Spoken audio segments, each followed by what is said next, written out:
संगठन जिसको तय करे उसके साथ खड़ा होकर के प्राणपण से जुट करके कमल चुनाव चिन्ह को विजयी बनाने के संकल्प के साथ अगर हम आगे बढ़ेंगे तो आपका भी सम्मान होगा, सर्वत्र सम्मान भी मिलेगा।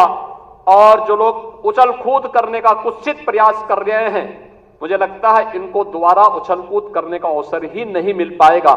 यह हम आप सबको आश्वस्त करने के लिए आज यहां पर आए हैं। देखिए, निश्चित तौर से ये बौखलाए हैं, परेशान हैं और ये घबराहट का नतीजा है कि ये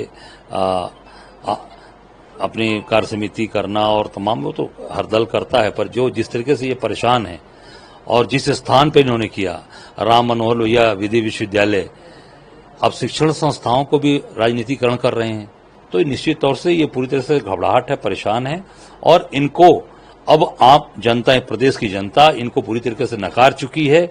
आपने उसका परिणाम देखा और उसी का परिणाम है कि दिन प्रतिदिन ये गिरते जा रहे हैं और जनता इनको नापसंद कर रही है। बीजेपी के नुकसान का कई कारण है, झूठ बोलना, जनता को भ्रमित करना, आपस के झगड़े इनके। क्या आम जनता नहीं जानती है कि संगठन और सरकार में झगड़े हो रहे हैं? डिप्टी सीएम से इनकी नहीं पड़ती, आपस में झगड़े, यह हर व्यक्ति जानता है।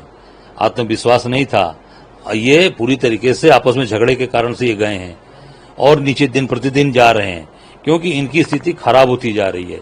आम जनता इनको नापसंद कर रही है, आम जनता में इनकी साख गिरती जा रही है। आप देखिएगा जिस तरह से अहंकार के चलते भारतीय जनता पार्टी की सरकार चल रही है, चाहे केंद्र में हो या प्रदेश में हो, इसका नतीजा यही होना है। अहंकार तो रावण का भी नहीं चला। जिस तरह से मैंने तो प्रत्यक्ष रूप से देखा है, उत्तर प्रदेश के गौरवमयी सदन में 200 विधायक अपनी सरकार के खिलाफ धरना देकर के बैठ गए थे। तब भी अहंकार के चलते भाजपा ने किसी से बात करने की कोशिश नहीं की, कोई प्रयास नहीं किया उसको समाप्त करने का।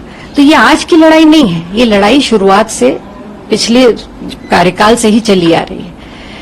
लगातार आप देखिए, कई मंत्रियों ने, कई सांसदों ने, कई विधायकों ने लगातार मुख्यमंत्री जी को चिट्ठी लिखी, केंद्र को अवगत कराया, किस तरह से ब्यूरोक्रेसी हावी होकर के उनकी बात को अनसुना करती रही, किस तरह से सामंजस्य नहीं बैठा पा रहे थे।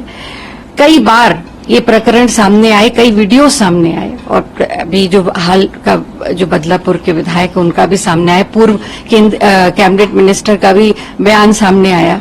तो ये लगातार चलता चला जा रहा है और भारतीय जनता पार्टी का जो अहंकार है वो कम नहीं हो रहा। 2024 में लोकसभा के जो चुनाव हुए हैं उसमें जनता परिवर्तन और बदलाव करना चाहती थी।